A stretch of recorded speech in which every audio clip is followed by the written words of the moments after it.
तो कहानी है गणेश की। एक गरीब किसान है जिसके पास जमीन तो है पर वो लगभग बंजर जैसी है। बारिश भी ठीक से नहीं होती, मतलब खेती करना बहुत ही मुश्किल। ऐसी हालत की कोई भी शायद सोचे कि भाई छोड़ो, कुछ नहीं हो सकता। अच्छा, तो सवाल ये है कि गणेश ने इन चुनौतियों का सामना आखिर किया कैसे? हाँ, ये जानना दिलचस्प है। कहानी बताती है कि वो बहुत मेहनती था, पर गांव वाले उसकी मेहनत को देखकर भी मतलब मानते नहीं थे। अच्छा। हाँ, वो उसकी बंजर जमीन का मजाक उड़ाते थे, कहते थे कि भाई इस पत्थर जैसी जमीन पर क्यों वक्त खराब कर रहे हो, कुछ नहीं उगने वाला यहाँ, मेहनत बेकार जाएगी। और यहीं पर मुझे लगता है कहानी का एक अहम मोड़ आता है।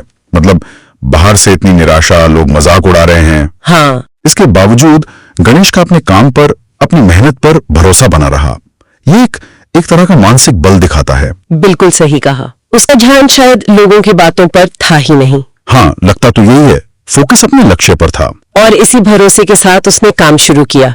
ठान लिया कि इस जमीन को उपजाऊ बनाना ही है। जी। तो वो रोज सुबह खेतों में जाता था, खाद डालता, मिट्टी को बेहतर बनाने की कोशिश करता।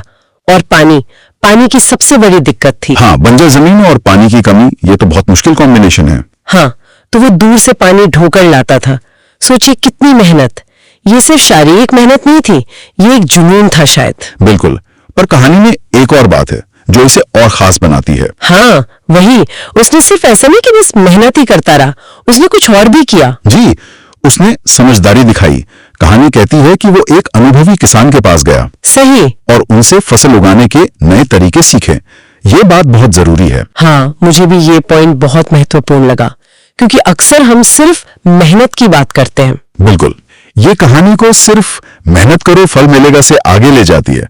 गणेश की सफलता का राज सिर्फ पसीना बहाना नहीं था, बल्कि सही दिशा में सही जानकारी के साथ मेहनत करना था। उसने माना कि उसे सीखने की जरूरत है, सही, और फिर उन नई तकनीकों को अपनी जमीन और हालात के हिसाब से इस्तेमाल किया। ये स्मार्ट वर्क कहलाता है ना आजकल। ये उसका एक क्लासिक उदाहरण है। हाँ, बिल्कुल।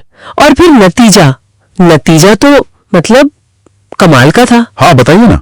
कुछ ही महीनों में वही जमीन जिस पर कोई यकीन नहीं करता था, वो हरी भरी फसलों से लहलहाने लगी। वाह। गांव वाले देखकर एकदम हैरान रह गए, चकित। और यही हम देखते हैं कि कैसे नतीजे लोगों की सोच बदल देते हैं। हाँ। जो लोग कल तक मजाक उड़ा रहे थे, वही आज तारीफ कर रहे थे गणेश की लगन की, उसकी सफलता की। सही बात है। ये दिखाता है कि अगर मेहनत सही दिशा में और लगातार की जाए तो वो दिखती है, सफलता खुद बोलती है। और बात यही रुकी नहीं, गणेश ने जो सीखा था, हाँ, उसने वो ज्ञान